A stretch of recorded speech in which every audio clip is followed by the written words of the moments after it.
দিনের সবথেকে বড় খবর, তৃণমূল বিধায়ক হুমায়ুন কবিরকে সাসপেন্ড করলো দল। বারবার বিতর্কিত মন্তব্যের জেরে হুমায়ুন কবিরকে সাসপেন্ড করলো তৃণমূল। আজ ফিরহাদ হাকিম সাংবাদিক সম্মেলন করে জানান, মুর্শিদাবাদে মমতা ব্যানার্জির সভায় যোগ দিতে এসেছিলেন তৃণমূল বিধায়ক হুমায়ুন কবির। সেই মুহূর্তে তাকে সাসপেন্ড করলো তৃণমূল। রেগে সভা ত্যাগ হুমায়ুন কবিরের। 6ই ডিসেম্বর বাবরি মসজিদের শিলান্যাস হবে। 22শে ডিসেম্বর নতুন দল ঘোষণা করবে হুমায়ুন কবির। বিধায়ক পদ ইস্তফা দেব, 135টা আসনে প্রার্থী দেব, তৃণমূল বিজেপির বিরুদ্ধে বিধানসভায় লড়ব, নিজেই জানালেন হুমায়ুন কবির। আমরা শৃঙ্খলা রক্ষা কমিটির ডিসিশন সাসপেন্ড করলাম হুমায়ুন কবিরকে। আপনাকে সাসপেন্ড করা হয়েছে, কি বলবেন? কিচ্ছু বলবো না।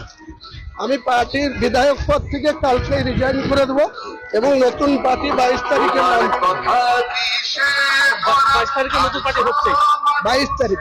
আচ্ছা, এই যে আজকে এসেছিলেন, কোনো কারো চিঠি পেয়েছিলেন কি নাকি? হ্যাঁ, চিঠি তো পেয়েছিলাম ভাই।